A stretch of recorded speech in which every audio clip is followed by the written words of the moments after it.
ನಮಸ್ಕಾರ ವೀಕ್ಷಕರೇ, white paper digital ಮೀಡಿಯಾಗೆ ಹಾರ್ದಿಕ ಸ್ವಾಗತ. ನಾನು ನಿಮ್ಮ ವಿನಾಯಕ್ ಕುಲಕರ್ಣಿ.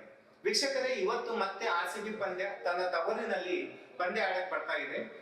ಎದುರಾಳಿ ತಂಡ ಅಂತ ಅಂದ್ರೆ ಅದು ಡೆಲ್ಲಿ ಆಗಿರ್ತಕ್ಕಂಥದ್ದು. ಈ ಪಂದ್ಯ ತುಂಬಾ ವಿಶೇಷತೆಗಳಿಂದ ಕೂಡಿದೆ. ಮೊದಲನೇ ವಿಶೇಷತೆ ಏನಪ್ಪಾ ಅಂದ್ರೆ, ಇವತ್ತು ನಮ್ಮ ಆರ್ಸಿಬಿ ಗ್ರೀನ್ ಜರ್ಸಿಯೊಂದಿಗೆ ಬರ್ತಾ ಇದೆ. ಗ್ರೀನ್ ಜರ್ಸಿ ಇಂಡಿಕೇಶನ್ ಏನಪ್ಪಾ ಅಂದ್ರೆ, ಅವರು ಎನ್ವೈರನ್ಮೆಂಟಲಿಸ್ಟ್, ಪರಿಸರ ಪ್ರೇಮಿಗಳು. ಅದು ಒಂದು ಸಂಕೇತಗೋಸ್ಕರ ಪ್ರತಿ ವರ್ಷ 2 ಪಂದ್ಯಗಳು ಗ್ರೀನ್ ಜರ್ಸಿಯಲ್ಲಿ ಆಡೋದುಂಟು ಆರ್ಸಿಬಿ. ಈ ಪಂದ್ಯ ಆಡಕ್ ಬರ್ತಾ ಇದೆ.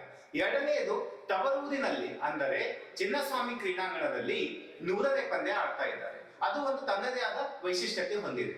ಮೂರನೆಯದು ಅಂದ್ರೆ, ಮನೆ ಮಗ KL ರಾಹುಲ್ ಜೊತೆಗೆ ಕರುಣ್ ನಾಯರ್ ಇಬ್ರು ಡೆಲ್ಲಿ ಟೀಮ್ ಅಲ್ಲಿ ಇದ್ದಾರೆ. ದತ್ತು ಪುತ್ರ ವಿರಾಟ್ ಕೊಹ್ಲಿ ಇವರು 19 ವರ್ಷದಿಂದ ಆರ್ಸಿಬಿ ತಂಡದಲ್ಲಿ ಇದ್ದಾರೆ. ಸೊ ಈ ಒಂದು ಕಾಳಗ ಏನಿದೆ ಅಲ್ಲ, ಇದು ತುಂಬಾ ಇಂಟ್ರೆಸ್ಟಿಂಗ್ ಆಗ್ತಕ್ಕಂತ ಒಂದು ಪಂದ್ಯ ಆಗಿರಬಹುದು ಅಂತ ಒಂದು ವಿಶ್ಲೇಷಕರು ಹೇಳ್ತಾ ಇದ್ದಾರೆ. ಜೊತೆಗೆ ಇಲ್ಲಿ ನೋಡಿದ್ರೆ ನಮ್ಮ ಬ್ಯಾಟಿಂಗ್ ಸ್ಕ್ವಾಡ್ ಅಲ್ಲಿ ವಿರಾಟ್ ಕೊಹ್ಲಿ ಜೊತೆಗೆ captain Rajat Patidar, Devdutt Padikkal super form ಅಲ್ಲಿ ಇದ್ದಾರೆ. ಅಂದ್ರೆ ಪ್ರತಿ 3ನೇ ಎಸೆತಕ್ಕೆ 1 6 ಬರ್ತಾ ಇದೆ ಈ 3 ಪ್ಲೇಯರ್ಸ್ ಗಳಿಂದ.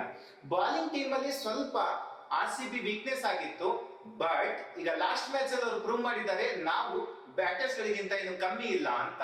ಸೊ ಈ ಪಂದ್ಯ ತುಂಬಾ ಇಂಟ್ರೆಸ್ಟೆಡ್ ಇಂದ ಕೂಡಿದೆ. ಜೊತೆಗೆ ನೀವು ನೋಡ್ಬಹುದು, ಈ ಪಂದ್ಯ 220 ಗಡಿ ದಾಟಬಹುದು. ಯಾವುದೇ ಬ್ಯಾಟಿಂಗ್ ಫಸ್ಟ್ ಬ್ಯಾಟಿಂಗ್ ಹೋದ್ರೆ, ಡೆಲ್ಲಿ ಹೋದ್ರೆ ಅಥವಾ ಆರ್ಸಿಬಿ ಹೋದ್ರೆ. ಯಾಕೆಂದ್ರೆ ಚಿಕ್ಕ ಕ್ರೀಡಾಂಗಣ,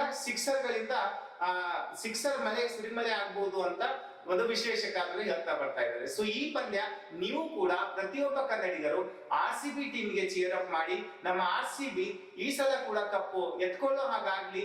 ಎಲ್ಲರೂ ಒಂದ್ ಸೆಕೆಂಡ್ ಹೇಳ್ತಾ ಬನ್ನಿ, ಆರ್ಸಿಬಿ ಆರ್ಸಿಬಿ ಆರ್ಸಿಬಿ. ಧನ್ಯವಾದಗಳು.